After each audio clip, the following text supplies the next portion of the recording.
I'm Richard Bain, the mayor, City Council. You all want to introduce yourselves in case someone doesn't know who you are? Jim Lemaine. Tony Gentili. Kathy Huang, Melanie Weltman, Emmy Zatrock, Jackie Godick, Scott Newell. Well, welcome everyone. There is not really a very formal process that's been described for this evening's get-together. Council, we put this on through a council's motion about a week and a half ago or so, not very long ago. And so anyway, we have a podium up there that we ask if you're going to have a comment or a question that you approach that podium. You are being filmed. Hopefully, if all the technical goes right, this will get edited up and be a YouTube video for you to see yourselves on and for your friends and neighbors to see you. That is Scott Newell, our AV extraordinaire. Scott, as you know, has a background as a television journalist and producer, and this is actually Scott's equipment that he's generously dedicated for this event tonight, and we appreciate it. Thank you, Scott.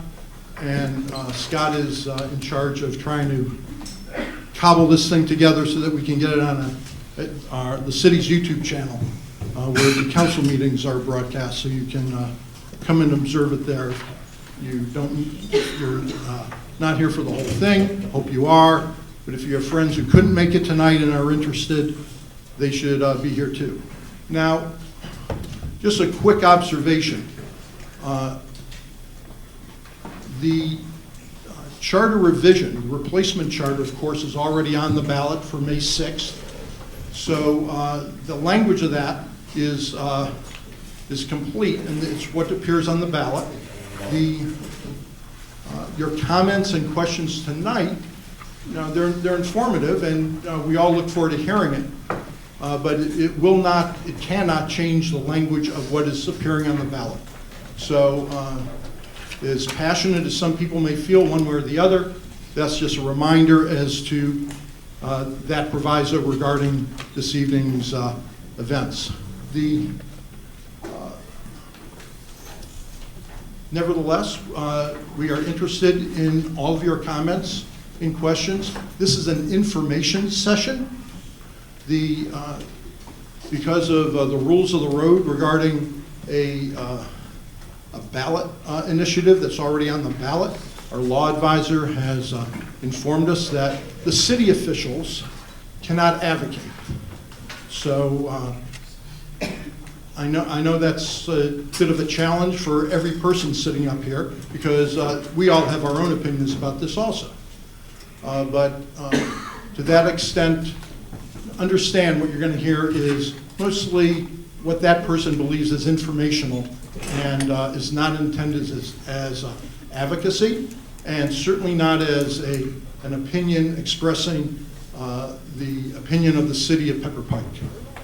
So, that said, there's a lot of information up there. If they didn't get it, you're welcome to have grabbed it. I saw Mr. Gentili was passing a lot of it out as you came in the door.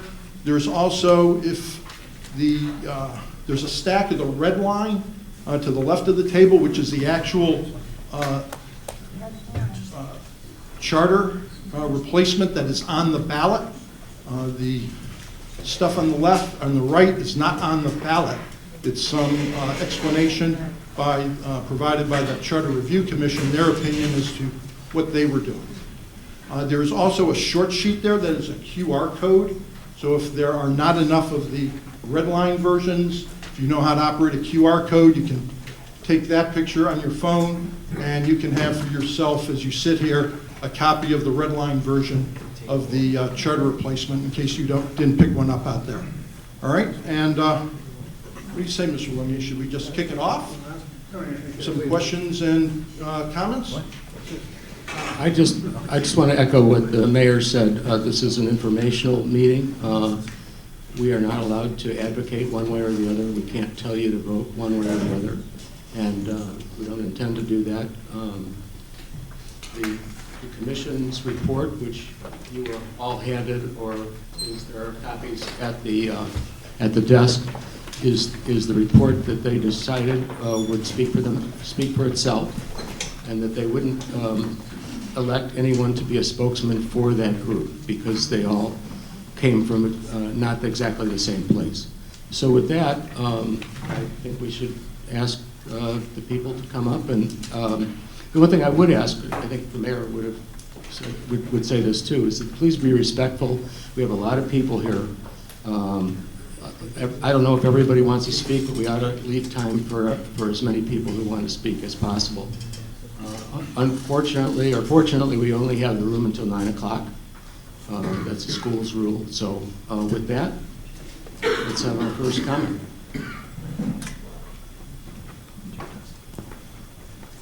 Good evening. My name is Richard Ferguson. I live at 29200 Edgedale Road. I have several questions. I'll start off with, what was the budget for this committee's work, and what is the forecast for the actual cost?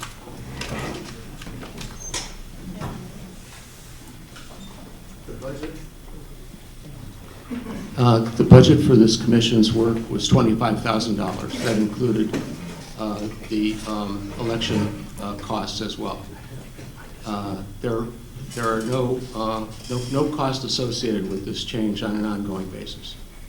And I see in the new proposed charter, it's going to be every 6 years, have another charter commission. Is that required, or can that be skipped every 6 years? The commission, if the charter revision passes in May, then a charter commission will be formed every 6 years.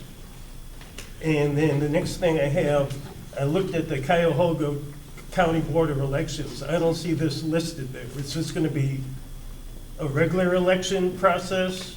Can we do mail-in votes on it? But like I said, I went to the Cuyahoga Board of Elections. I don't see this listed. The only thing listed for May 4th is primary. Good question. The Board of Elections apparently had a little hiccup in getting our initiative posted on their website with a number of other issues that they did post. This initiative is being conducted as a special election for Pepper Pike, as opposed to the general election in November. So it'll be conducted on May 6th. There will be early voting available as of, they can come in. The votes can be received by the Board of Elections, I am informed, on April 8th. People should, if you prefer mail-in ballots, to contact the Board of Elections and obtain your write-in ballot. I think you can do that online, if I'm not mistaken. I tried that, and like I said, it just... It may be too soon for them to have that available. This is going to be, I just asked this question, I think it's going to be listed as issue 17, I believe, but I don't have, I need to make that confirmed. I think it is. But there are going to be, I don't know what your ballot's going to look like in May. There should be 3 items that affect Pepper Pike, as I'm told, and this special election for Pepper Pike will be one of those 3. We're sharing the costs with, I think, the school board and a state initiative. So the cost to Pepper Pike will be about somewhere near the $6,000 mark as 1/3 of the cost to place it on the ballot. There is, of course, we also had our mailing that the law requires us to do. You had some economic questions, so I'm answering that. That was $6,400, I believe, to have those red line copies of the revised charter mailed out to Pepper Pike, and that's pursuant to law that we did that. And I think the budget for the charter review, if Mr. Gentili said it was 25,000, I think we're just around, the spend has been just around that number. Okay, thank you.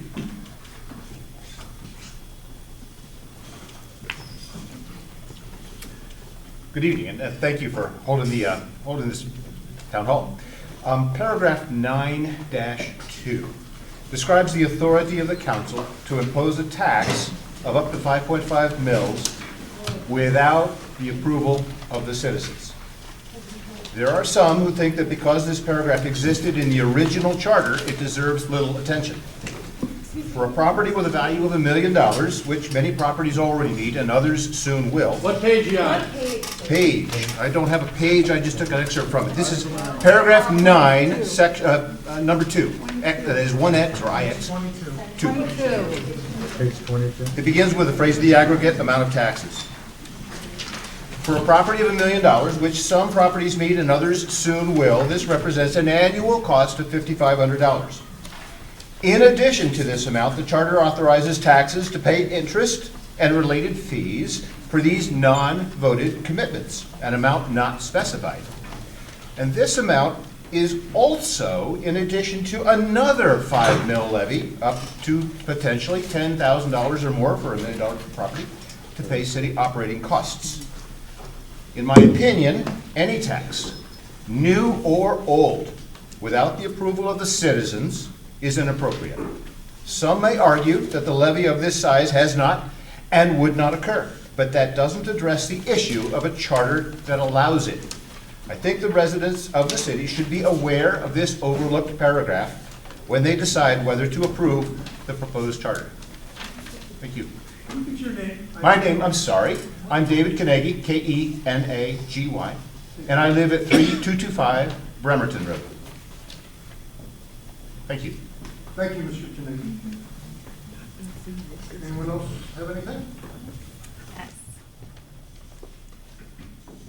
Hi, I'm Sona Sivakova. I live on Bryce Road. Here. I got you. Thank you. Sure. Hello? I don't think it's on.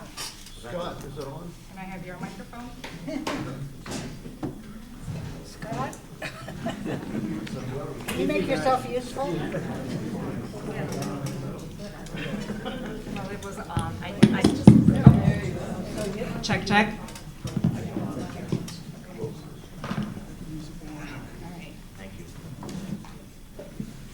In section 3-9, on page 9, for those looking, that section concerns with removal.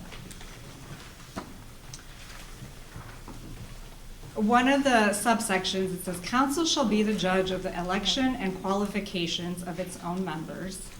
And let's be serious, there are no qualifications. It's being a resident, voting resident for 2 years. If you step closer to the microphone, I'm having a hard time. Really? Oh. Can I just hold it to my face? Hold it close to you. Okay. So section 3-9, removal. Council shall be the judge of the election and qualifications of its own members, and then there's a list that allows for removal. Gross misconduct or malfeasance, misfeasance or nonfeasance in office. I personally had to look all of those up, but I'll define them for the general public here. Nonfeasance is the failure or refusal of a public official or a contractor to perform a required duty or obligation resulting in harm, inefficiency, or loss of public trust. I think we can all agree that's happening here today. If council had engaged the public ahead of putting this charter on the ballot, I think there would be a lot less emotional response to the charter itself. But right now, it's impossible to know what the motivations are behind the changes, given that we've had very little time and very little explanation for what's going on in this document. But, as was just pointed out, there's actually several sections that have issue beyond the overall changes in the way the city is run, which are concerning in themselves. However, when you look at section 4-4, which is on page 11, This has to do with veto powers. The council can overturn the mayor's veto by the affirmative votes of at least 5 members of the council. Now today, 5 votes of the council seems like a reasonable number with 7 council members, that is a majority. There's nothing in the charter that defines the council size to 7 members permanently. And so it's not unreasonable to imagine a future where there's more council members and we are in a position where a minority of the council has the ability to overturn a mayor's veto. I think based on that alone, this needs to be rewritten. We certainly shouldn't be waiting 6 years until the next review to make that change. We either fix the council size or we change that language to not 5 members, but some 2/3 majority or some other number. But by outlining at least 5, or specifically 5, that opens up the charter to being out of date before we even vote on it. Thank you. Can I just, is this on?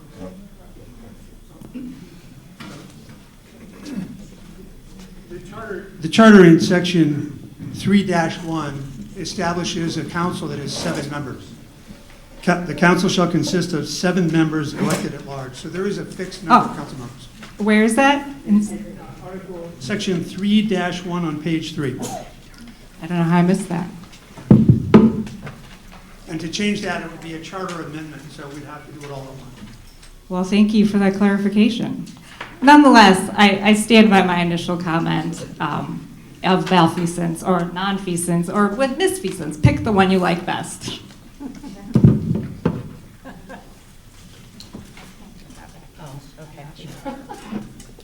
Hi, I'm Valerie Furst, 3520 Thornapple Lane in Pepper Pike. I apologize if perhaps everybody in here is really up to date and fully knowledgeable about this whole process. But for those of us who are really coming in here wanting some information, I feel like I'm kind of like, okay, section this, paragraph that. Can somebody, even if it's not from council, someone who is on the commission, at least give a little bit of background of how we got to this point and what exactly was the purpose of having this charter commission? What was their goal, I guess, other than just making changes? So, anybody? Thank you. My name is Tony Gentili,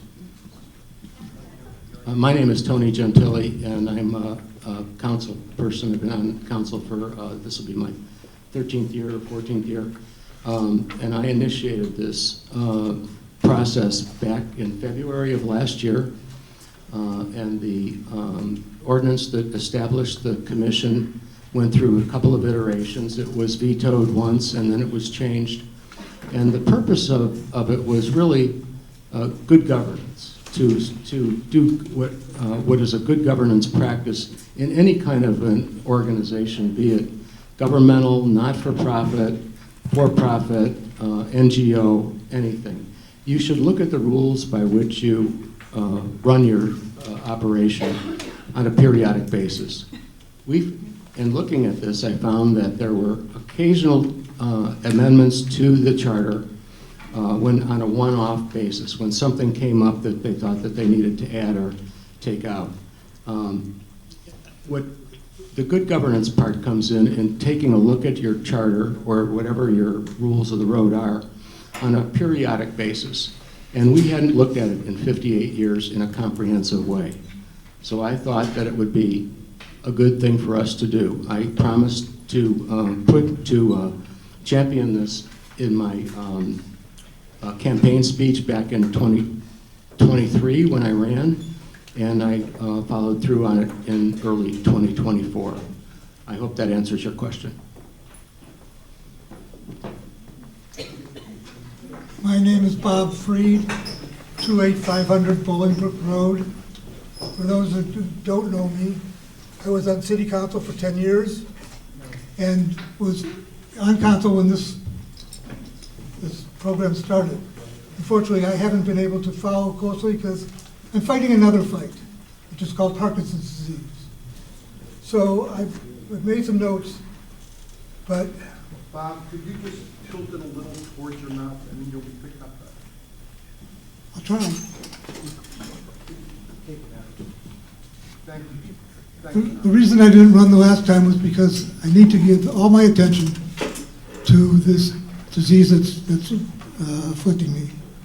That said, is that better? I got this in the mail the other day, as everybody else did. And at first I thought it was a joke. Because I was involved in the original planning for the charter changes, and they were supposed to be changes to the verbiage and not a complete overhaul of the Pepper Pike Charter. This seems to me to be a power grab. It seems to me that you're trying to exclude the mayor from making any decisions and making him a secondary player. And I just think that it's unfounded. We've had the same charter since 1976. We've had the same form of government since 1976, and it's worked pretty darn good. When I started council, in the same year that Mayor Bain started council, we were almost bankrupt. Through his guidance and through city council's efforts, we turned it around, and the city is in a good financial place right now. That was your city, form of your city doing the job and doing it well. I'm not going to go into it because if I get into any farther, I'll probably fall down. So please reconsider the May 6th ballot. And I guess the other question I have is, why was it stuck in on May 6th? Why an off election period? Thank you. Can I ask you a question, sir? I'm sorry. I'm curious, you referenced the original charter changes. I just don't know that history. Would you mind just briefly explaining When what we you're were talking about? when we were sitting talking about the charter, and we all admitted that it was well past verbiage-wise, needed a lot of work. Okay. But it wasn't ever discussed at that time about a rehaul of our government. Okay. This is capturing the government. Thank you for clarifying. Well,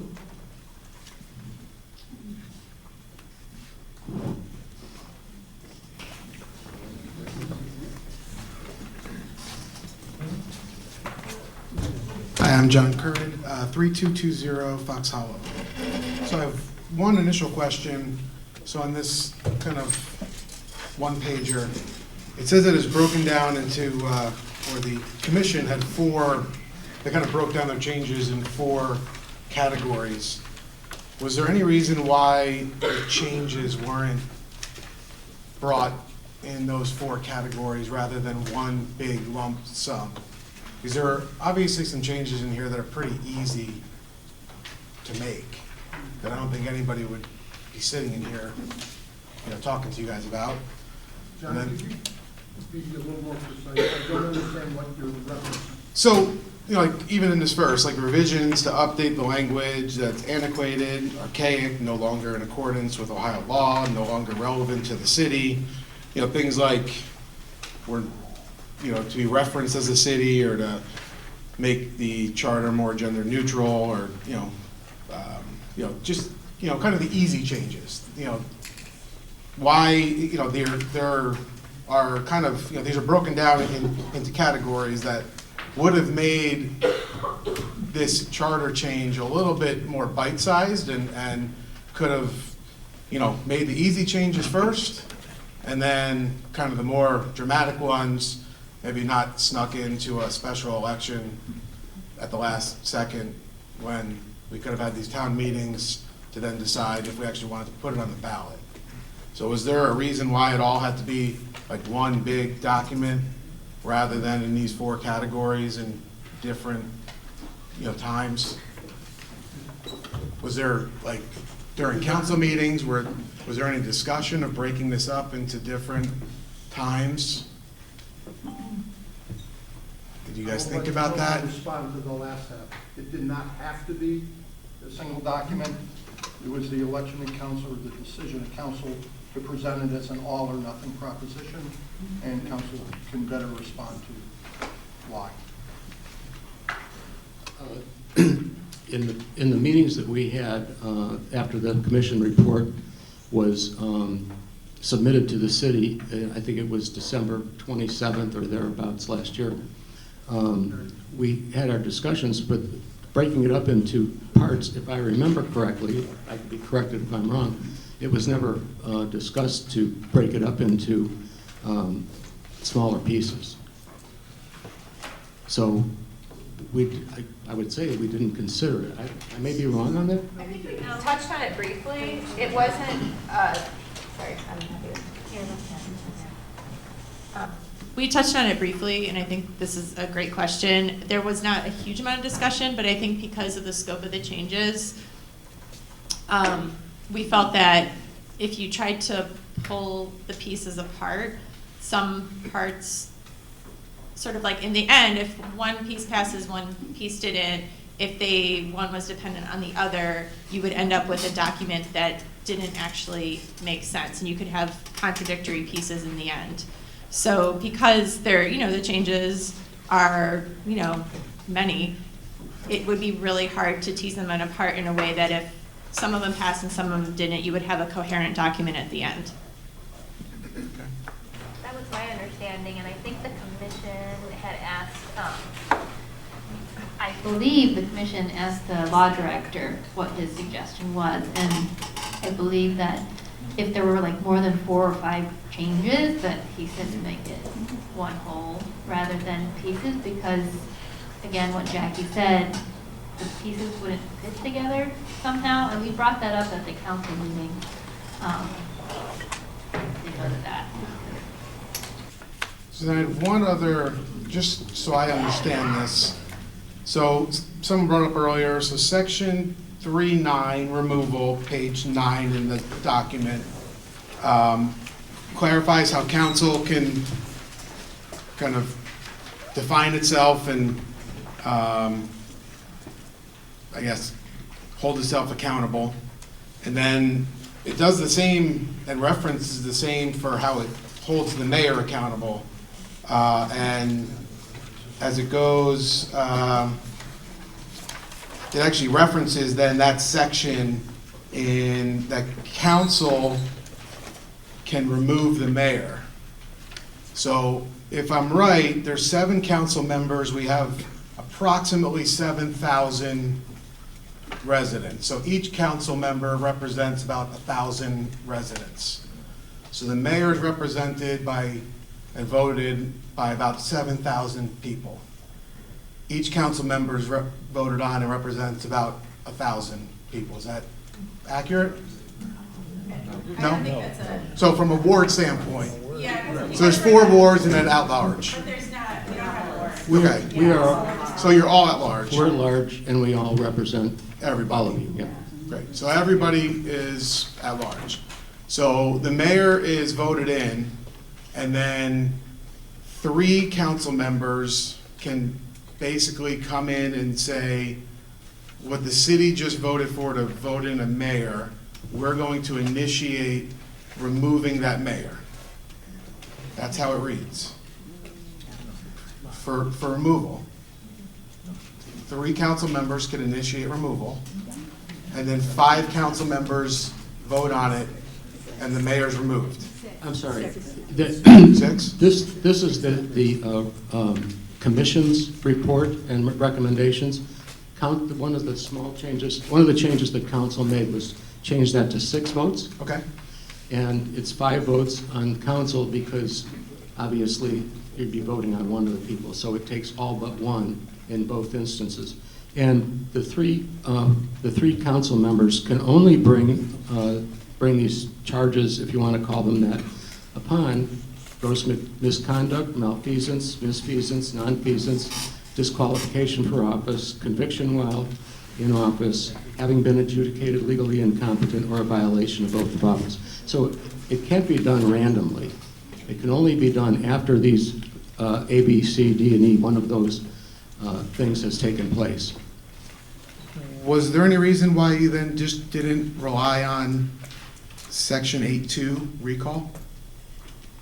I had the same question when I read it, and what the explanation was was that this can, like if there's a runaway person on council or the mayor, this can stop them until there's, you know, due process, so that there's no more harm done to the city, whereas the recall will take much longer in order to do that, because you have to do the petition and then have the vote. Because I had the same issue with the removal clause, but they do have it in, I think, most of the surrounding cities, all of their surrounding cities, to safeguard the city from kind of like if somebody was spending a lot of money and not balancing the bills and we were going under, council could then hold that and stop it from happening and not have to wait for a long process.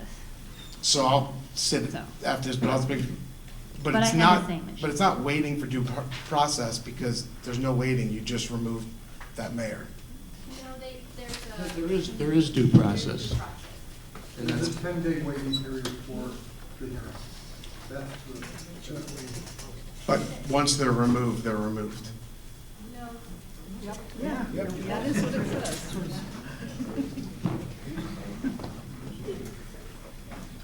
Good evening. My name is Ray Andreas, 28549 Bolingbrook Road. My comments are aimed primarily at the people that are here. The people on council can answer questions, but there was a commission that was set up, and I'd like to thank the commission for all the many hours of meeting and so forth that they put in. This took an awful lot of time to get to this point. I would encourage people to read the 16-page report that is laying over there that is from the commission, and it gives the reasons why they've recommended these various changes. It isn't just a legal document, it is the reasons why they did that. The executive summary is presented tonight, but I would encourage you, I've read information and so forth, I haven't attended the various meetings, but I've tried to see someone informed on this. I saw in the Scranton Valley Times some article that said, well, nothing's broken. I said, wait a minute. I read in the commission report, I'll quote from the commission report, the recommendation regarding the executive and legislative branches is, to me, a key matter. The recommendation to establish a council president comes in response to a very significant amount of input from city elected officials and community members documenting shortfalls in communication between the executive and legislative branches. It goes on to talk about last-minute agenda changes, not enough time to review proposed legislation. And from my view, I've sat in on a lot of different meetings over the past number of years, this is really a very key heart of the matter. We need to have a better balance between the legislative and executive branches of the government, and this change in the commission, in the charter, I think will accomplish that. I very much strongly recommend that we carefully consider this and vote for this coming in May. So thank you very much.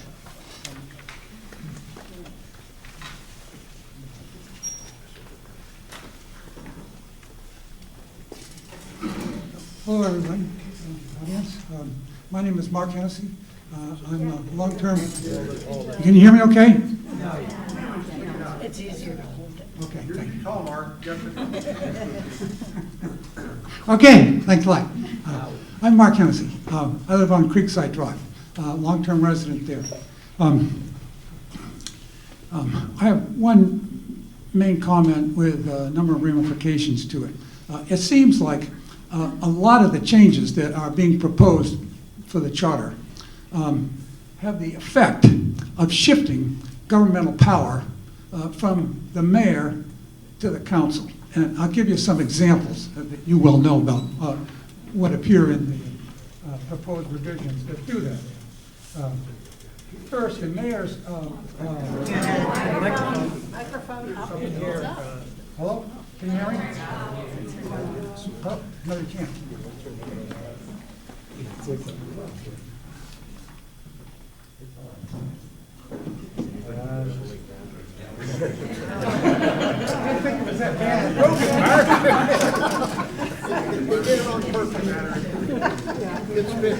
It's the battery is dead, and I don't know if we, does anybody have a 9-volt battery here?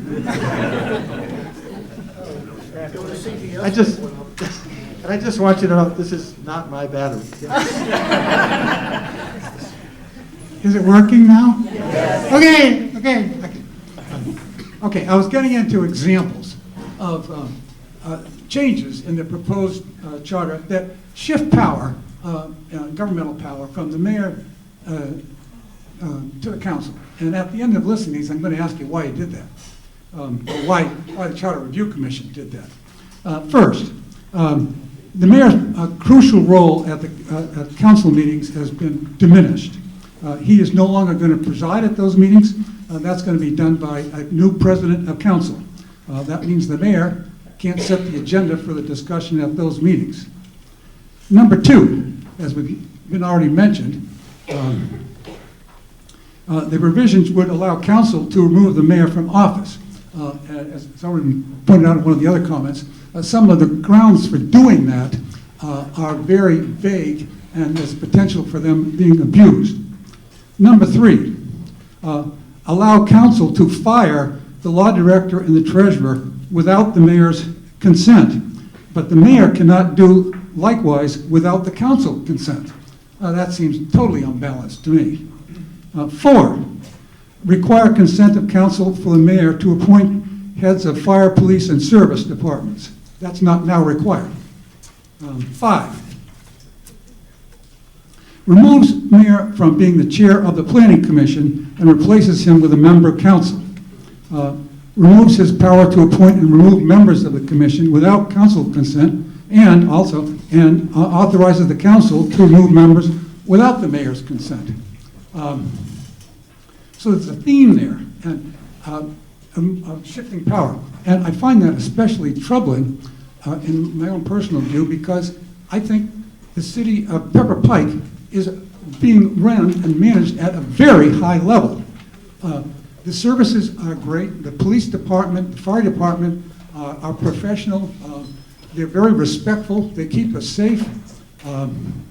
Development of real estate throughout the city is being controlled in a very architecturally appropriate way. The city is reaching out with cultural events to build the spirit of the community.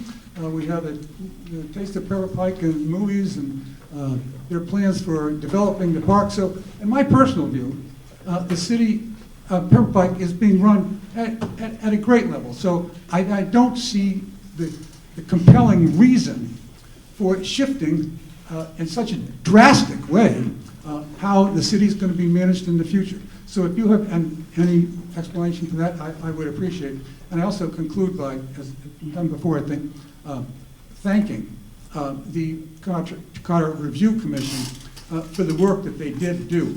I can see from the work product that required a lot of time, a lot of effort, and a lot of talent. And the community should be especially appreciative of their work. Thank you very much.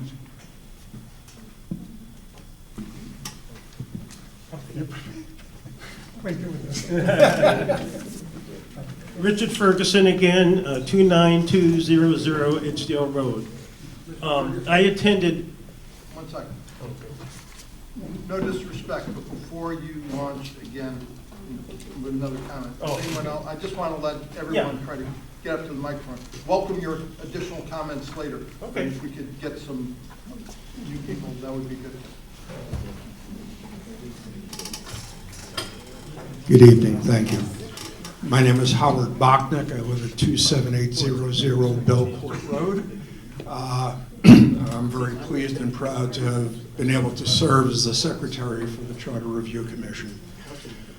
The first thing I would like to do is thank all the members of the public who came to our Charter Review Commission meetings, who showed up in person, who stood up, made statements, gave their input during the 4.5-month period that the Charter Review Commission met. I'd also like to thank all the residents of the city who submitted written comments and written thoughts about changes that should or should not be made in the charter. Another speaker just spoke to the fact that the city did not send out the report of the Charter Review Commission. The city sent out only a piece of it. The city sent out a red line version of the charter. That's part of what the Charter Review Commission did. What the Charter Review Commission did was to issue quite a comprehensive report, which explains in detail every reason why all of those changes are being recommended. And I do recommend to you to read that. It's on the city website. It's not that easy to find, but it is on the city website. And the other thing that you can find on the city website are the 94 pages of minutes of the 17 meetings that we held. And those 94 pages of minutes not only have an index, but I included a glossary of terms. So if you want to learn about why did they choose a president of council, so you go to the glossary, you look at president of the council, and it tells you every page in which that was discussed. Or removal from office. Any of the issues that I understand are controversial issues, you can look at the glossary in the minutes and read the discussion amongst the 9 members of the commission on every one of those issues. And I highly recommend, 94 pages is a lot. I know, I wrote all of them. But there are detailed discussions in the minutes about what each member of the Charter Review Commission said and how the process developed over time and how some members started out thinking one way and through discussion and consensus came to a particular opinion and conclusion. So I highly recommend that you read the report of the Charter Review Commission as well as the minutes, and then reach out to whoever you need to reach out to for further explanation, because I'm sure there are plenty of people who would be happy to discuss with you one-on-one after you've read at least some of it. Thank you very much. You got to give him the microphone. Oh, okay. Wait a minute. No,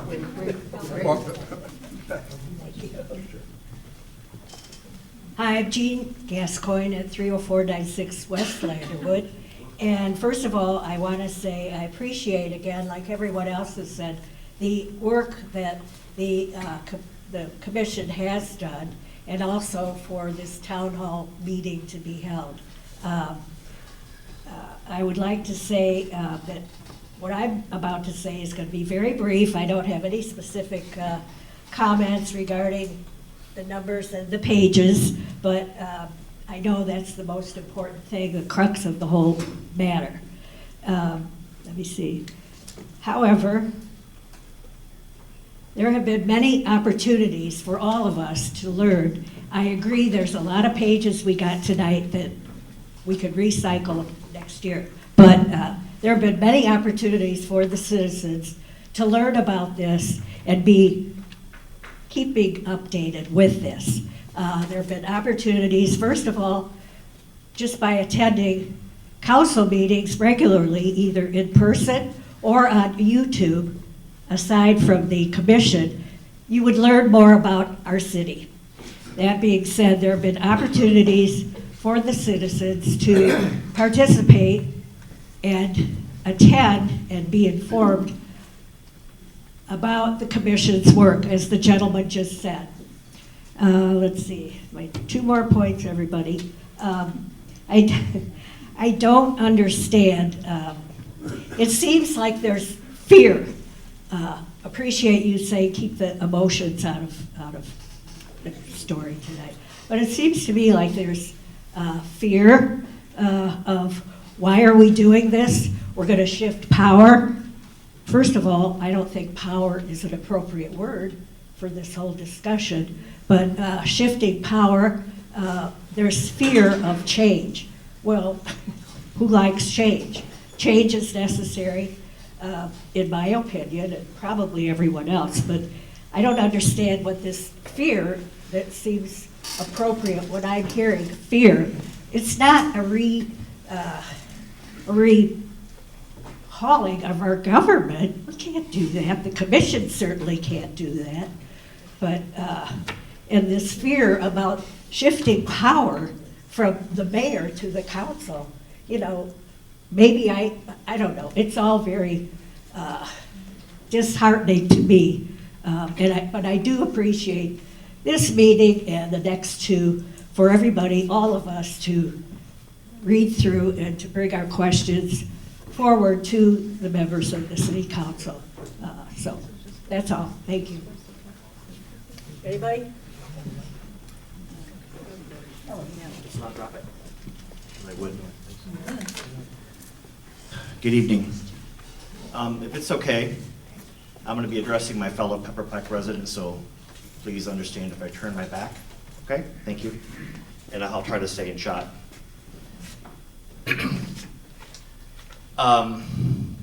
As I talk to Pepper Pike residents, I hear, oh, thank you. William Thompson. I usually do that, I forget, thank you. Thank you, here we go again. As I talk to Pepper Pike residents, I hear so many wondering how they're supposed to even decide how to vote on this important issue. I think let's look at this as a sales pitch. Essentially, it's a new charter for the price of the risk of change. A fair proposition, let's discuss it. In any important purchase in your lives, you consider a lot of questions to be absolutely sure you're making the right decision, right? Let's ask some of those questions here. First, what need is this addressing for me, or what problem is it solving, as someone mentioned before? The city's doing very well financially. We're consistently a top-rated suburb. We have exciting projects underway that solve actual problems. Councilman LeMay himself said, there's nothing broken in the city. Let's come back to that. Next we ask, is this purchase necessary? Proponents of this change will talk about how long it's been since the charter was overhauled. Think about that. Do you think that something is less than or outdated simply because of its age? Yikes. They suggest the charter will solve problems, but ask yourself if they've also proven those problems actually exist. Because without that, they're trying to sell you something that you don't need. We also ask, how do I know this purchase is better than what I already have? They keep talking about how common it is for other cities that to do things this way.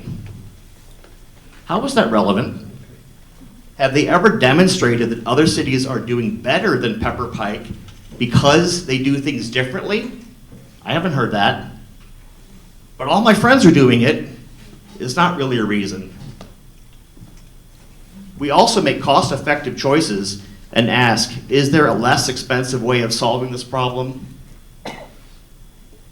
If you had a leaky sink in your house, would you solve it by remodeling the entire bathroom? The only actual problem we heard about is communication problems, which another gentleman mentioned. These seems like a horrific amount of changes to solve a relatively simple communication problem. And finally, we should definitely ask, is there any risk? This is the big one. To what the lady before me right just said, change can be a good thing. Yes, of course it can. But not all change is good. Today, we have a true balance of power where the mayor and council have successfully collaborated for decades to make Pepper Pike successful. Any claim the new charter is a better balance is just plain false. The reality is the balance we have today already will be destroyed. You're going to hear some repeat points, I apologize. The mayor will be removed from the planning commission while council will retain their seat and become the new chair. Council will control the process for reappointing the resident members, all of whom, get this, will be forced under the new charter to step down regardless of when their terms ended at the end of this year. That's 57 years of combined resident volunteer experience. You're fired, and you can re-interview for your jobs. They love to say that the mayor will still be the CEO, while ignoring the fact council will often be able to supersede the mayor, while the mayor needs council's approval for key executive decisions, as another gentleman pointed out. I'm almost done, I promise. In other words, council will effectively control the meaningful aspects of the executive branch, making the mayor CEO in name only. Now today, council can do almost everything the mayor can in council meetings and can do the most important thing the mayor cannot do. They can vote on legislation, which the mayor cannot. The primary exclusive power the mayor has in council meetings is the power to run the meetings. Call it the power of the gavel. But this new charter takes even that away from the mayor. How does that sound balanced to you? It's very easy to find nightmarish stories of how hard it is to get anything done in other Cleveland suburbs that operate under this council-heavy model. I just heard from somebody this morning that told me horrible stories where she came from. How much do you want to find out if that's going to happen here? They can't tell you that it won't. That's the risk. Let's take a lesson from the citizens of Troy. Let's look inside the Trojan horse before opening the city gates. They're selling, I'm not buying. I do agree with council on one thing. Pepper Pike is not broken, but I'd like to keep it that way. Keep balanced government, please vote no.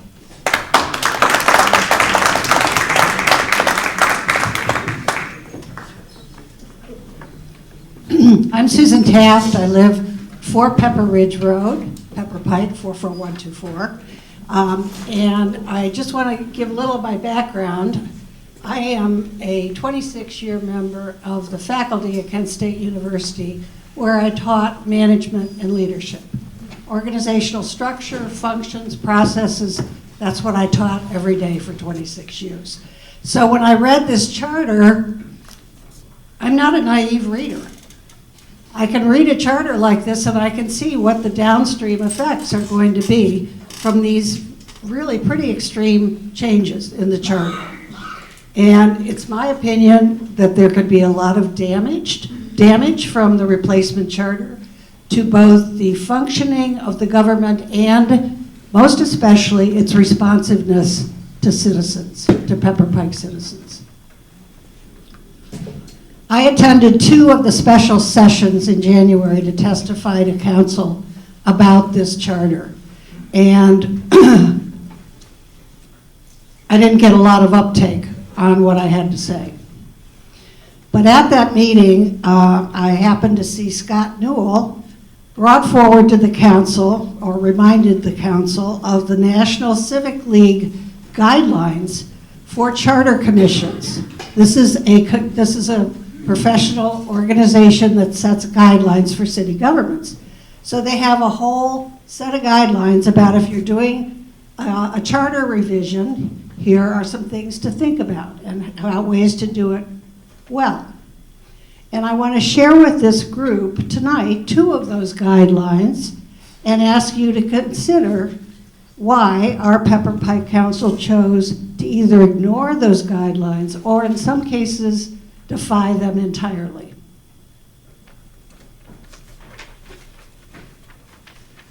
The first cite I'm going to take from the commission recommendation is that commissions be composed of community residents who are not involved in day-to-day governmental operations. A commission should be detached, objective, and impartial. While a mayor and council may play a role in appointing members of a commission, the guidelines state the involvement of elected officials should end at that point. It makes plain its view that a charter process functions best when it is rooted in citizen involvement rather than being influenced by political officials directly serving as members. Now, council will tell you that they had 2 or 3 liaisons from council attending the commission meetings. My notion of a liaison is somebody who responds to questions when they're raised. That is not what happened. Council members violated the standard of objectivity by their consistent involvement in and influence over the charter review process. 3 council members routinely attended commission meetings, talked with members between meetings, emailed suggested content, for the charter and routinely submitted draft language to the commission members. There is an abundant record of council's direct influence in both the written documents and in other communications with the commission members. I urge you residents to recognize that the commission did not have a detached, objective, or impartial process drafting this charter.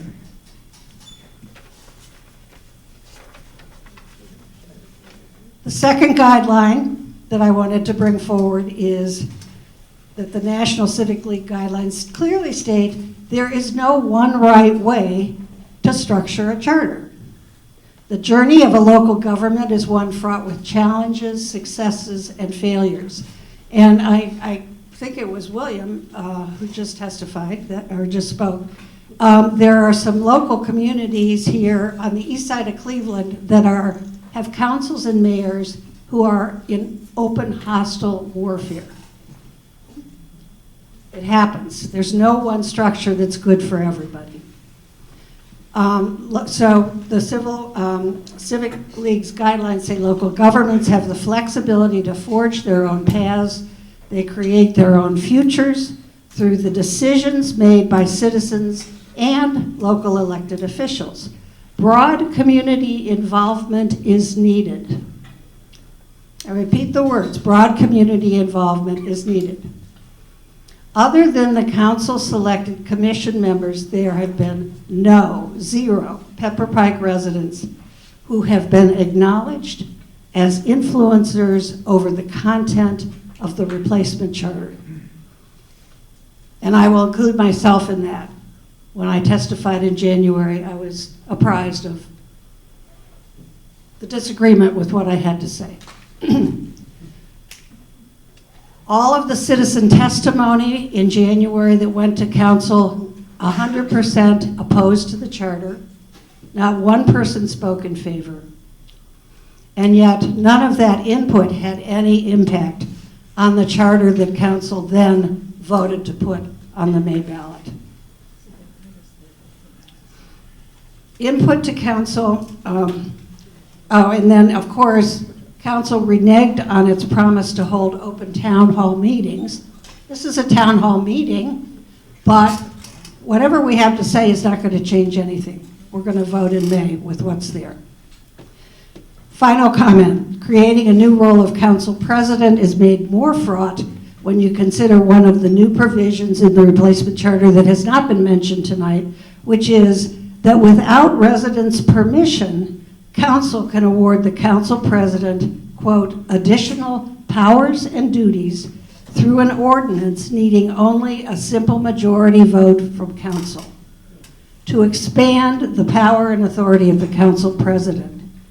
It's an open door with no limitations. We should all think about that. The unilateral actions of city council would be superior to any other provisions in the charter.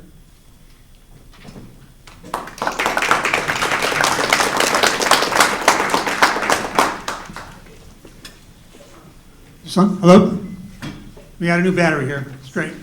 Let me respond to just one comment by Ms. Taft on the council president's powers. As the charter is structured today, to amend a charter provision requires a charter amendment. That's in Article 2 of the existing charter. To the extent a topic is dealt with in the charter, to amend that, it has to be by the charter. So council could not infringe on the mayor's CEO or specified authority powers without a charter amendment to do so. So just want to clarify, under Section 2 of the existing charter and the language that's in Section 5 of the mayor's charter. So I just want to clarify that point. Under Ohio law, there's a long line of cases on charter supremacy that holds that if you have something in the charter to change it, it must be by a charter amendment. So who votes on that? The Charter amendment must be voted on by the city, okay, everyone. So citizens. Yeah. Okay.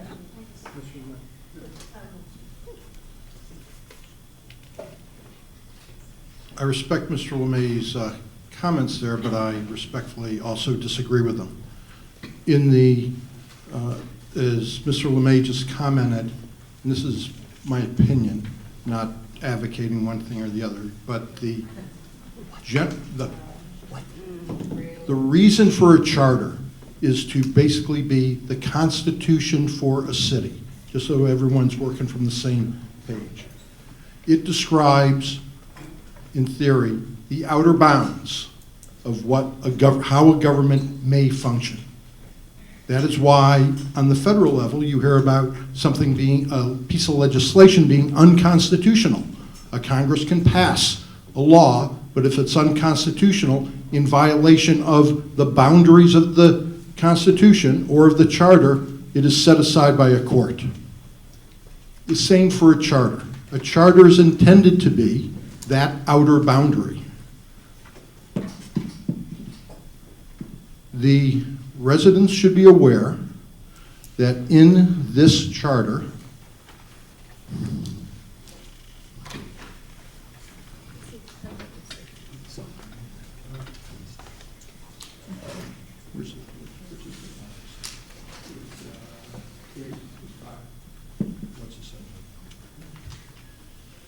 here it is.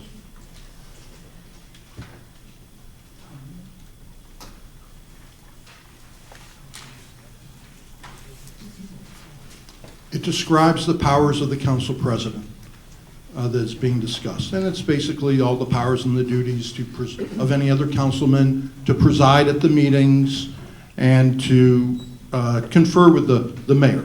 That's broad strokes. You should read it yourself to understand what it is. But then it says, and shall have such other powers and duties as may be established by ordinance. And I think that is what was referred to before.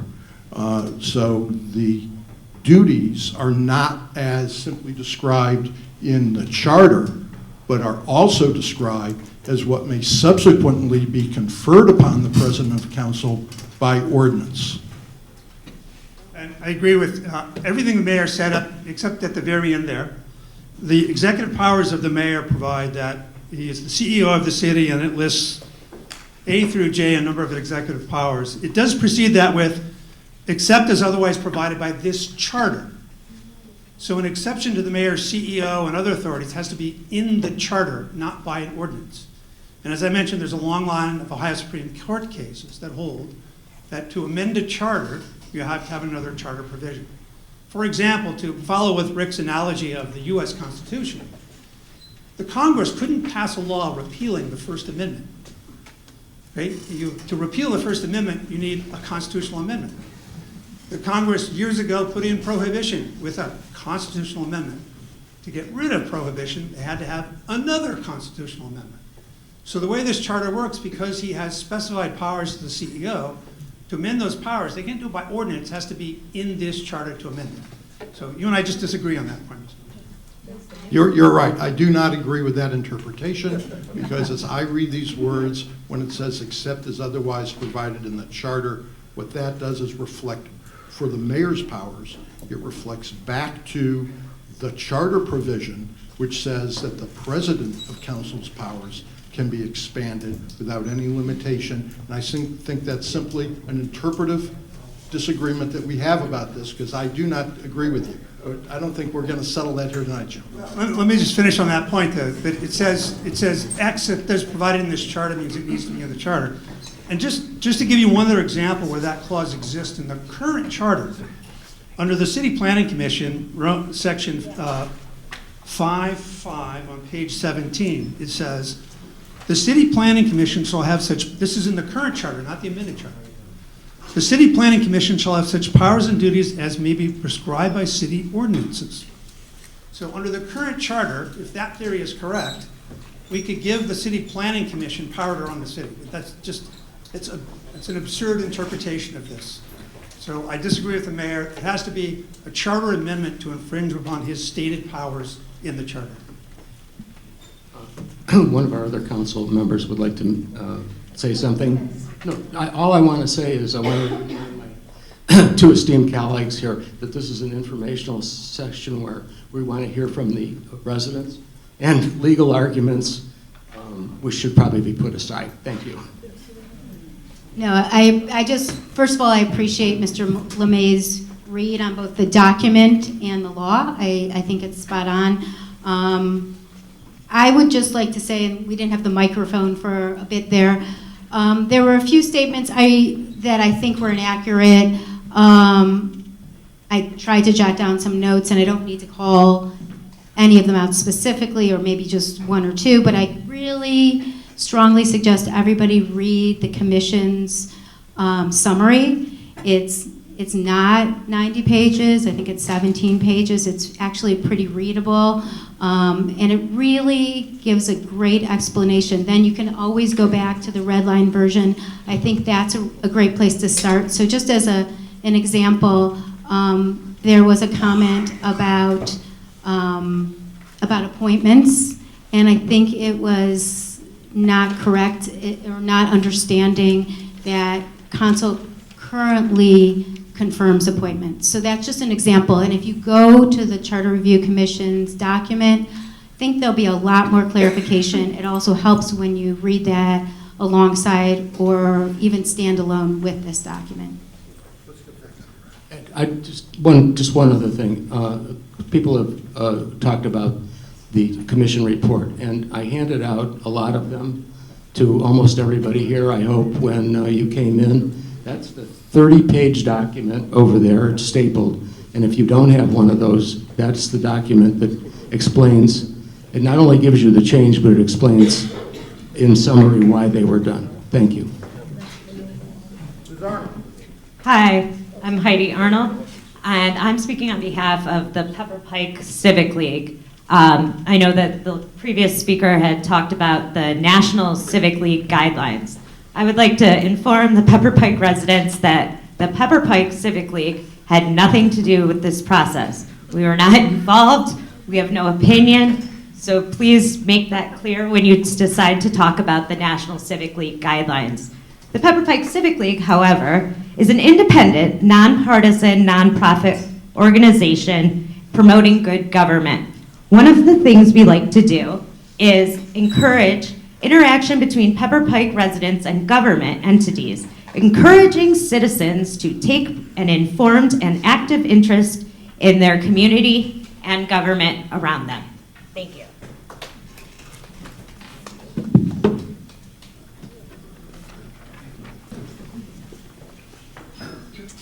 Hi, my name's Sandip Mody. I'm at 2450 Cedar Lakes. I just want to take a slightly different stance, not even a stance, more of a question. So I'm trying to think about this with a regular resident hat on, people who are not too familiar with the charter. So I just thought about my own self, my family. We've lived here about 5-6 years. I got 2 small girls. Here are like the 3 things that are top of my head as a resident of Pepper Pike. 1, I want Cedar Road to be repaved. 2, it'd be great to have more recreational parks opportunities, which I think that's coming, so thank you. And 3, when we get these alerts about burglaries and theft, more communication is always appreciated. What happened with that event? Were there alarms, et cetera, right? We want to keep the crime down. So, where I'm going with this is, if I have these 3 concerns, today, I know I can go to the mayor as a single point of contact, because I voted for that mayor, or even if I didn't, that is the person in charge to voice these concerns. And if that mayor's office does not respond or ignores me, then I can use my vote to change the decision when the time is right. So can you help clarify or explain with the new charter revision how that dynamic would change with the president of council? Do residents go to the president of council directly? It would just be great to have some information. Again, in terms of the mayor's CEO authority, it doesn't change at all. He's still the CEO of the city, and he has authority over the police, the fire, the service department, just as he always did. The president of council position is like having a speaker of the House and the Congress. It doesn't run the city. It administers the council body, but not the police, the fire, the service, the building department. Those remain in the exclusive authority of the mayor. So to that question, Mr. Mody, I don't think anything would change. You'd still come to the mayor to solve those problems. He is still the CEO, and adding a council president doesn't change that fact. Also, remember, he also has another role and gets paid to be the safety director. So anything safety-wise always goes to the mayor because he is that person. But of course, all the residents can contact the council members too. So even in this day and age, your point person could be a council person, many council people, the mayor. I would probably use all of them, you know, because we're all open to the residents. We want to hear from you. Yeah, thanks for the clarification. I couldn't find it in the writing. Is there language on how the council president would be elected? Is there language on how the council president would be elected? By the council. Yeah, but how many members? Is it majority, simple majority? Majority of council to elect the president of council, right? That's correct. Okay.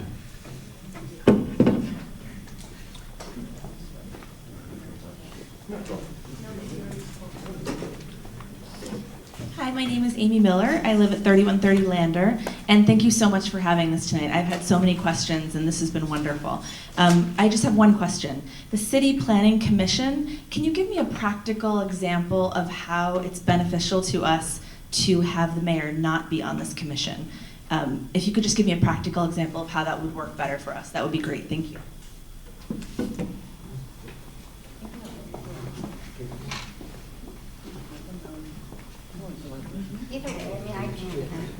My voice is a little off tonight, so please excuse me.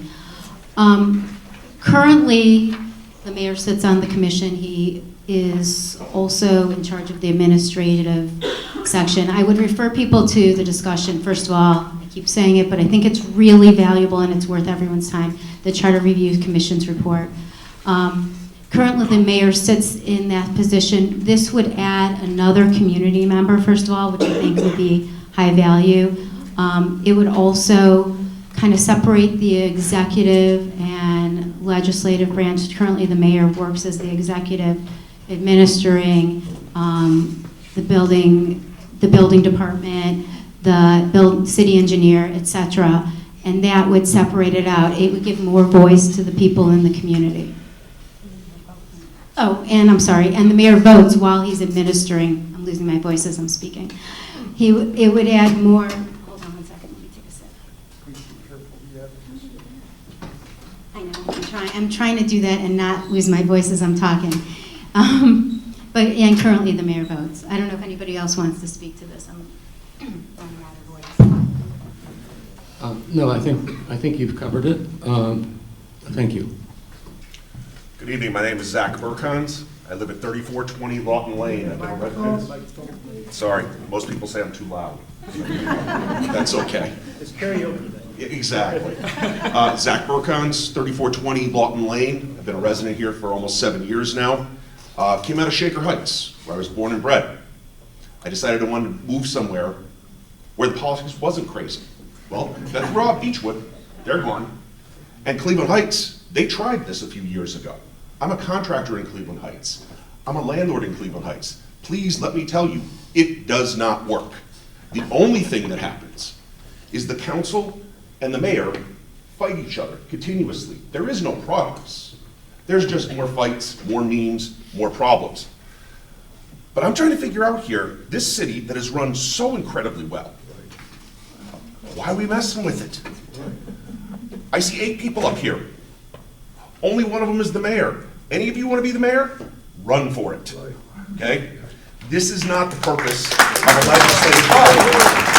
A legislative body serves to review laws and a legislative body serves to review laws and pass laws. It does not serve as the chief executive. That is what separation of powers, what this country was founded upon. Go all the way back to Tocqueville. The separation of powers is fundamental. Just because in Washington they don't believe in the separation of powers anymore, and they bring in some ketamine-fueled moron, well, we don't have to do the same thing, okay? We do not have to do the same thing. I ask you, very simply, stay in your lane, okay? Stay in your lane, and you're doing a great job. You want to be mayor? Next time it's up, raise your hand and do it. Thank you.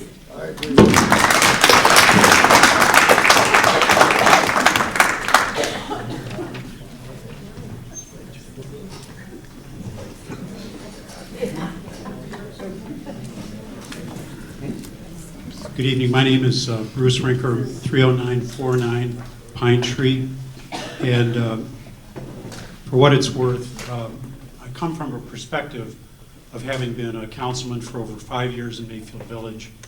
I was the mayor for 23 years. Can you hear now? Yes. Sorry. I was mayor for 23 years, so I've seen both sides of the dynamic tension between a council and a mayor. Went through it pretty vividly for a long time. I'm also on the Metro Parks Board. I have been for 15 years. It's a different governmental structure. But I want to come back to the fact that these are issues that get to be pretty technical. My area of practice in law for 30 years, and I just retired, was dealing in municipal law. Planning, zoning, the permitting process. Over the years, I've been in front of dozens of boards, commissions, councils, at the township level, the county level, city and village. And this charter, in its present form, as was just commented upon, really mimics in many ways, as most charters do, the separation of powers from a constitution that's almost 250 years old. So to talk about modernizing, I think one has to be very careful in just what is being modernized. There are 2 points that I want to make tonight. One, and I mentioned the other night, is the speed and the time frame with which this was required to be put together. In the very first ordinance that council adopted back in April, I think it was, it may have been March, 3 people who advanced the legislation decided that 2 of them would chair the review commission. The mayor vetoed that legislation, so then council adjusted and said, all right, we'll be liaisons, and we will nonetheless have the ability to choose with the mayor who will be on the commission. That's 7 votes to 1. So in effect, council selected all of the members of the commission. And I don't think anyone would dispute they put in a lot of work, a lot of time. I've read all of their minutes, the 94 pages. I've read the report. I've read the legislation. I've even read the month of January, the meetings where council was considering what to do with what had been provided.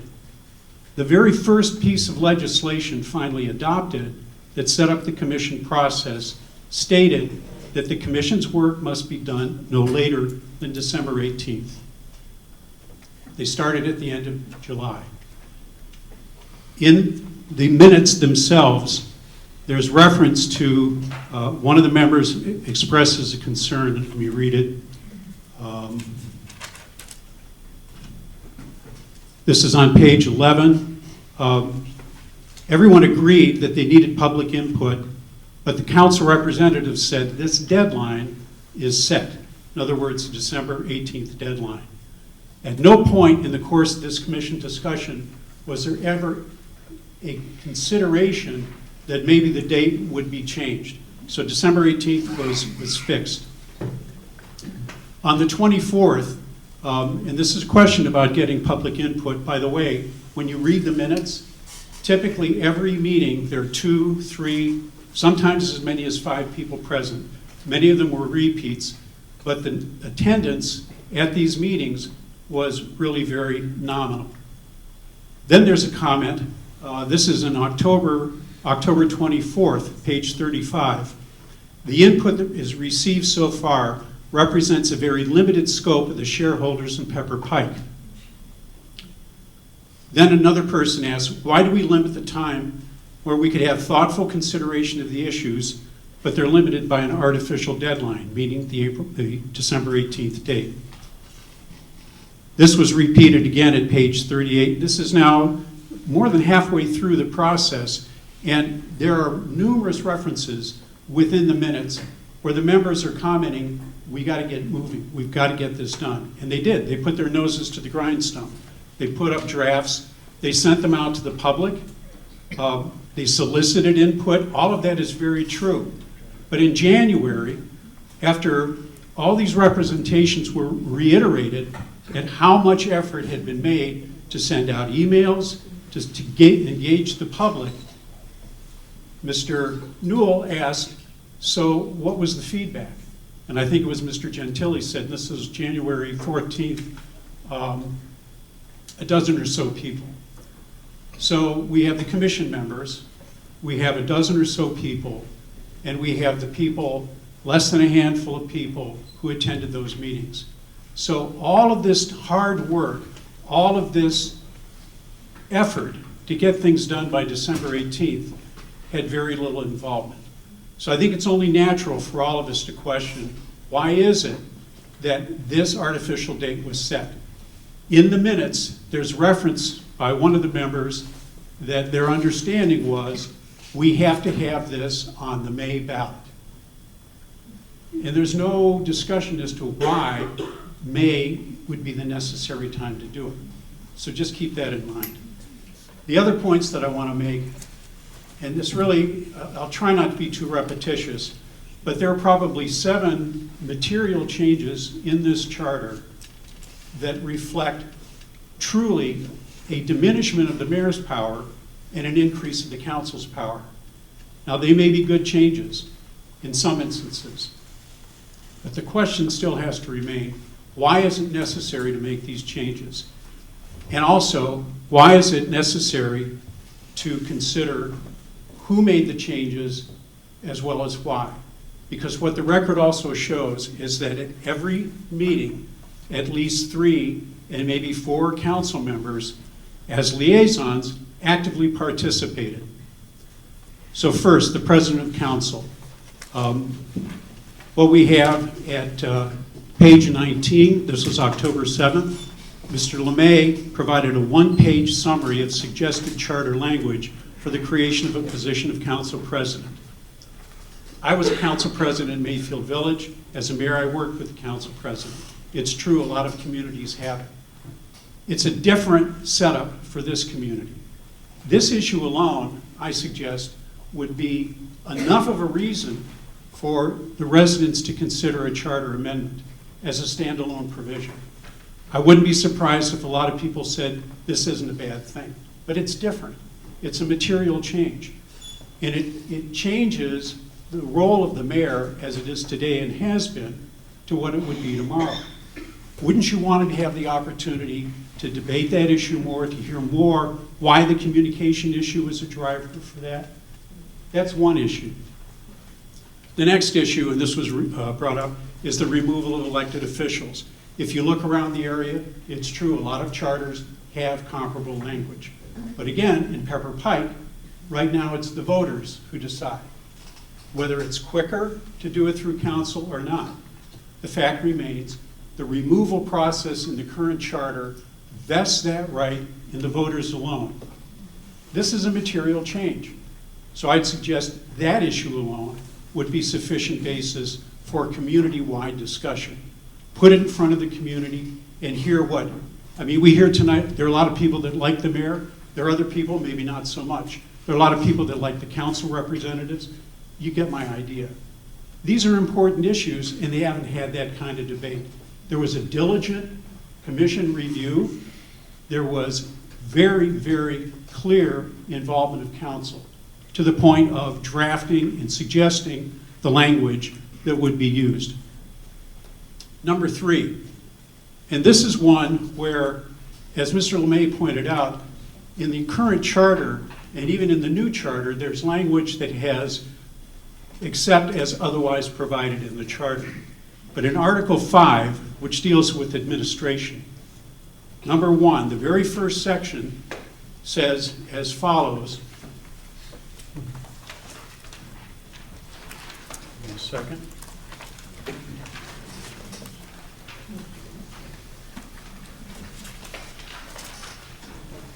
And again, I'm a lawyer, so I like this stuff. Here's a new sentence. The council shall provide by ordinance. Shall. Now in legalese that means you must do it. It's a mandate. The council shall provide by ordinance for the organization and duties of such departments, divisions, boards, commissions, non-elective offices, or job classifications. That means except for the mayor and council, every single position in the administration is subject to council's legislating regulation. If council chooses not to do it, okay, but if council wants to do it, this is a pathway to micromanagement.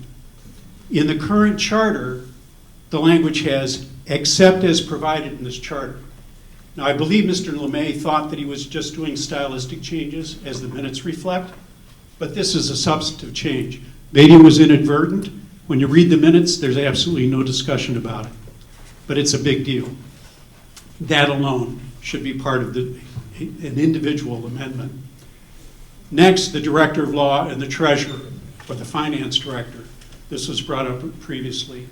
Council now has, or would have, the power to remove those two key administrative positions. And they can do it without cause.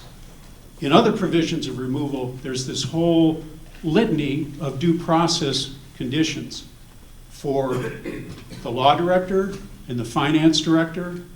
It's not so. It's simply a vote of the council. That can be 5 votes.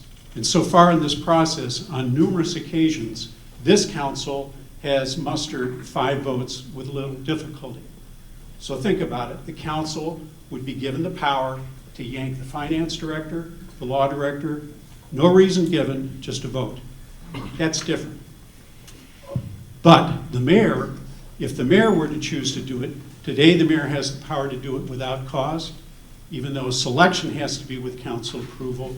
If the mayor decides you got to go, that's the mayor's decision. And that's true in a lot of communities. Here, with the new charter, the mayor needs the council's consent. So council doesn't need the mayor, just needs the votes, but the mayor would need the council. Those 2 provisions, standing alone, would warrant discussion community-wide about an amendment. But it's one of a number of all of these changes, material changes. And there's more, but wait, there's more. Planning Commission. Now, from what I can read in the minutes, engaging from the discussion tonight, there's a conflation of 2 very distinct functions of the Planning Commission. Sorry. I try not to get too close. The Planning Commission isn't just dealing with decisions made by administrative staff that come up in front of the commission. Typically it's variances.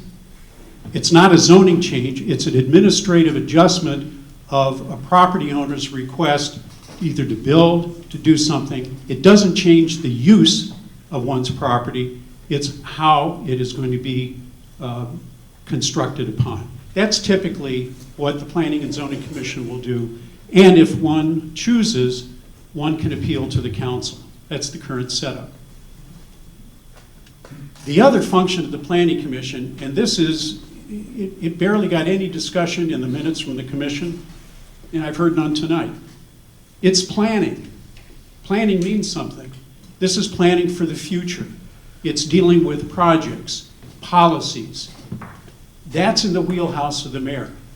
I can tell you from my experience in Mayfield Village, if the council had this type of structure to be able to control administrative departments, the jobs positions, finance director, law director, and now eject the mayor from the Planning Commission, and not simply put a keep a council representative, but designate that person as chair.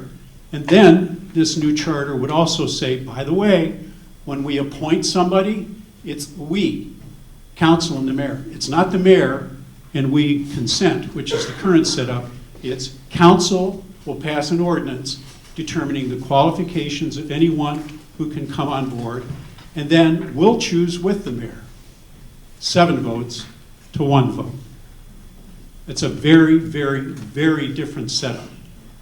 So you've got, in the name of giving council, and somehow council representatives, and this is replete in the minutes, somehow council is not political. I mean, a lot of the discussion about why make this change, because we want to take the politics out. I think Mr. LeMay even said tonight, you need the mayor out of there because, or maybe it was Ms. Weltman, you need the mayor out of there because the mayor heads the administration. And if there's an administrative decision, the mayor will be biased. Well, that may well be the case, but there's also the council representative and the three others. And there's always the appeal to council. How, having only the council representative be the sole elected official, not be political, it just makes no sense. It makes no sense whatsoever, in my judgment. And I think that that whole set of changes to the administrative Article 5, dealing with finance director, the law director, dealing with every single position, and now the planning commission, that's a sea change, a major, major change in what the mayor can do or not do. And you've heard more than once, and it says it in the report, well, the mayor still is the CEO, the mayor still has these duties. The mayor has the duties, but what power does the mayor have if the mayor, in administering, doesn't follow a council ordinance over how certain administrative positions are to be handled? Because that's the potential future. This council will have, by mandate in the charter, the ability to pass legislation because it says you will be able to do that. And so I dispute what Mr. LeMay is saying. These are the changes that give power, a lot of power, legislative power to council on administrative matters. There are two others, and by the way, all of that language, virtually all, was submitted by Ms. Weltman. There's nothing in this charter review that shows anybody talked to a planning agency, a planner, like the County Planning Commission, the Municipal League. All of this is internal discussion between 3 or maybe even 4 council representatives at every meeting. So it's all great to say that these are best practices, but the best practices are not by any benchmark outside of the council. It's what the council representatives say makes a good idea. That's a problem. And I'll finish up. I know I have been quick, but I challenge anyone. I've spent a lot of time reading through these minutes. I know a lot of you have spent a lot of time reading through these charter changes. This is a massive change. It's virtually ejecting an entire charter and replacing it with a new one. And I think that it's unfair to expect anybody to accept this on faith. The two other points, and then I'll be done, deal with. Yeah, well, wait, there is more. You know, this is part of the problem. There's council's regulation of the budget. Mr. Gentili, I think, wants to be the finance director because Mr. Gentili alone submitted for the commission his idea of what changes should be made to the budget section. Really sexy stuff, right? Okay, but read it. It's Article 9, and it goes in detail, seriatim, of all these requirements that are going to be needed in the charter. It reads like an ordinance. This is in the charter. And subsequently, as the minutes show, both Mr. Gentili and Mr. LeMay made a few adjustments to it, but the commission, I think, believing in good faith that these folks knew what they were talking about, accepted it. That's in the charter. And then finally,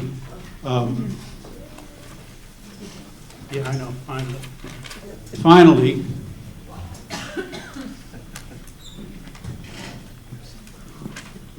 let me read this. This is on page 82. Ms. Eichhoff brought the discussion back to Article 9, Section 3. By the way, this is December 17th. I mean, they're running out of time. They've got to get this thing in.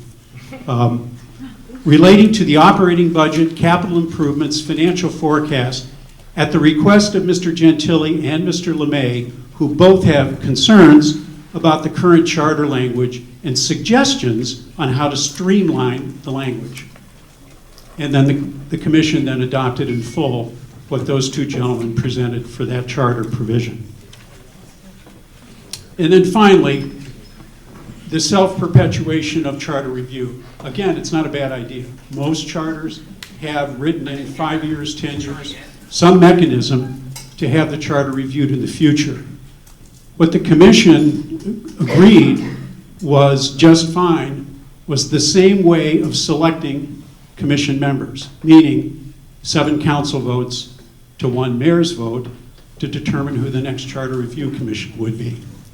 So with all due respect to council and the commission, the structure, the timetable, and even the content were very much under the control of this council.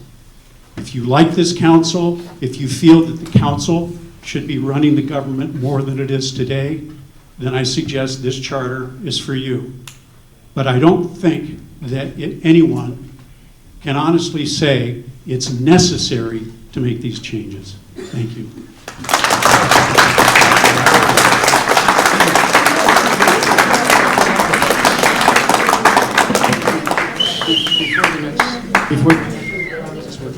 Before the next speaker, I'd like to respond to a couple of Mr. Rinker's claims. Concerning the vote for the members of the Charter Commission, every member of the elected officials who voted had at least 5 members on the Charter Commission. So to say that it was 7 votes to 1 doesn't really tell the whole story. The mayor had actually 6 members that he voted for, and 4 of which who were his highest choices. The artificial deadline he refers to was a deadline that was set by ordinance. So if that's artificial, so be it. But the deadline was set by the ordinance. Next, the law director was at almost every meeting. I think he might have been at all but 1, maybe all but 2, and he approved all of this language. The third thing, or the fourth thing, is that Mr. Gentili has absolutely no desire to be the finance director. Been there, done that for years, and have no desire to do that. I drafted the language to make it easier for the administration to comply with the charter. They didn't comply with the charter when they presented the budget, and there were some things in there that were not meaningful, and they were very difficult to perform. So this simplifies the language of what was required by the charter in presenting the budget. So thank you for your input. I think Ms. Weltman.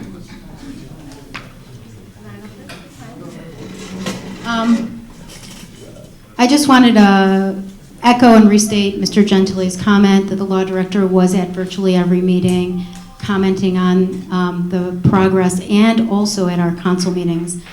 In addition, Mr. Rinker suggested that I submitted language regarding the Planning and Zoning Commission.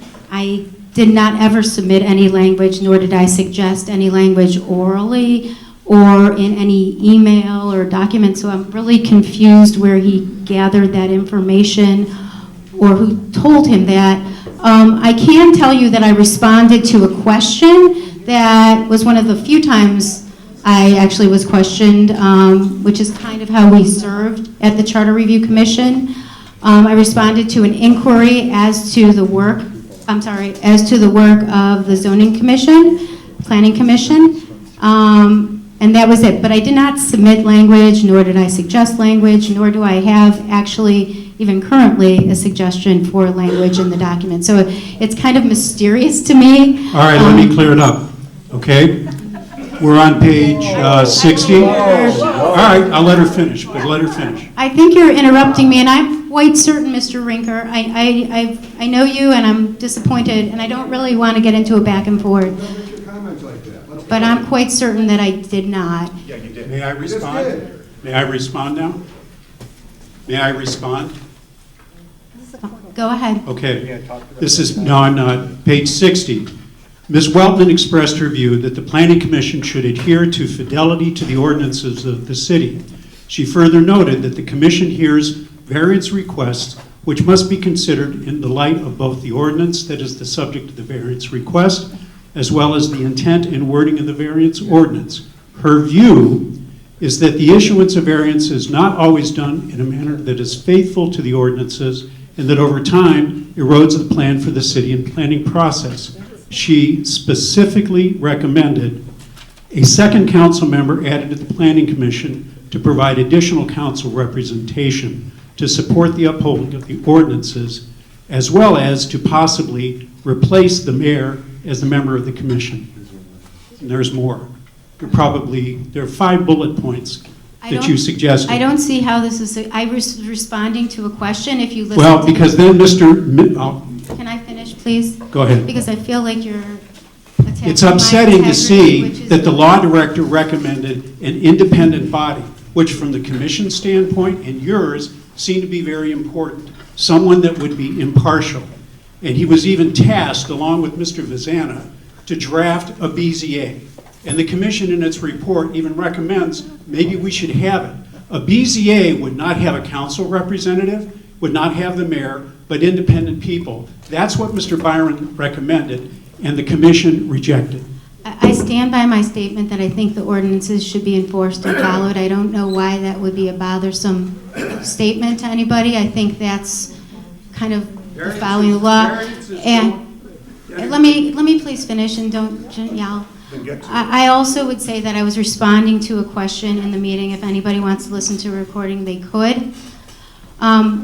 Finally, I would say that I did suggest that we have a second person as an alternate on the commission, a second council member. I think it was the least controversial item that could have possibly come up. I just thought that if we were having somebody, it would be nice to have an alternate and to develop the bench of people who have an understanding of planning and zoning, and I think we actually used Grow the Bench. So I don't know where this comes from, and it's fine, but let's let somebody else talk. I just want to comment on the members of the, I'm sorry. I want to comment, just remember on the members of the Charter Review Commission, because maybe some of you don't know who they are and don't know their qualifications, so I want to just take a moment for that. So the chairman of the commission was Matt Benzano. He is a lawyer, and he's also the law director for the city of Twinsburg. So he is a current municipal lawyer, well established, very prominent in his field. Another commission member is Dagmar Fellows, former school board member and also a Harvard-trained lawyer who was the chief draftsman for the commission. Another member, Stephanie Jarrett, is also a lawyer, worked at a large prominent law firm in Cleveland as well as GE. The commission includes Dr. Gary Hoffman, a medical doctor who's been very prominent involved in the city. It also includes several small business entrepreneurs and a tech entrepreneur. The group of citizens who volunteered for this commission, very smart, very capable, very deliberative, and they really put their heart and soul into this. So I want to make it clear that this is their work, this is their report. Okay, we got less than 5 minutes, I think, left. I just want to comment on the very last thing that was deleted from there. Basically, the requirement that we limit the tax-exempt land in the city to 15%. It wasn't discussed in the commission's report why that was removed, other than it says because it's inconsistent with state law. I'd like to understand that a little better. I mean, I'm thinking of states out west where the federal government owns like 80% of the state and they have no tax revenue. The fact that the city's changing how they're doing planning and now they're saying, hey, we're not going to let ourselves be limited by 15%. Are we planning on moving in a bunch of federal agencies to take over property? Are we planning on other tax-exempt things? I don't know enough about that. It brings up a question before you get to your answer. I had one other thing that's not directly related to this. Everybody like the new trails that they're building? On Gates Mills, I'm coming up to the intersections, I'm seeing these huge piles of dirt, so I can't see the biker coming to the intersection. I can't see cars coming to their side of the intersection.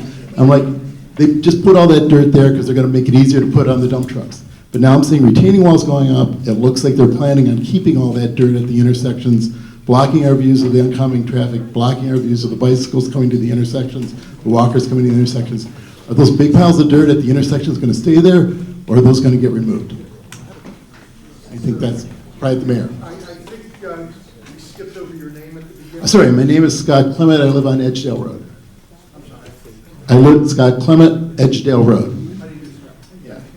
So when I go up to Gates Mills, Sir, I don't have the microphone, but the answer to your question about the answer to your question about the removal of the language in section or Article 13 is found on page 26 of the commission report. I'm looking at it, and it doesn't address it. It's page 26 of the commission report? I just read it to you, what the answer was. I'm saying it's It not says, sufficient. It's inconsistent with state law. Language updates and the recommendation of the city law director, deletion of the last paragraph regarding a limitation on the percentage of land that the municipality can use for purposes which are exempt from taxation because it is inconsistent with state law which governs the taxability of property. Do you know what percentage is now? I mean, because the less taxable land, that means the more the taxes have to go up on everybody else to get the same revenue. From memory, I think it was 15%. So we're at the limit now. But, well, so we want to increase it past that. Irrespective of that, the law director asked the commission to remove that language because it's unenforceable. And there was other unenforceable provisions which the law director directed us to, or directed the commission to take out. Mr. Mayor, as far as the piles of dirt, do you have an answer? Or who's in charge of the big piles of dirt? I don't know the answer to that question, sir. Okay. I see retaining walls being built up, which means we think the dirt's going to stay there. It's not just a construction thing. I stayed out of a lot of things. I don't know why that occurred. Okay. Who else agrees that big piles of dirt should stay, or should they go? Go. Thank you, everybody. I'd like to, I wanted to respond to the previous comments. I had recommended to everyone who was involved in this to look at the National Civic League's guidelines. They are considered the gold standard of how to do a review. The one thing I asked them, in fact, after all this process was over, I talked to some of the members there, and they said the average time that it takes to do one of these reviews is 2 years. So I just thought I'd give you an idea of what they considered what most cities go through. The other thing is I want to thank everybody for coming here tonight. This is a town hall that City Council had promised that we would do. The original commitment was that we would do these prior to voting on what was going to go on the ballot. That is what I had hoped we would do. Because these are basically informational. And unfortunately, the comments that we hear from you now, we can't incorporate into changes in what goes on the ballot. I'm very disappointed with that. Only 2 of the members of this council voted that we should delay this until we had a chance to have town halls where the residents' comments would be possibly incorporated. I just wanted all of you to know that. And thank you so much for coming tonight.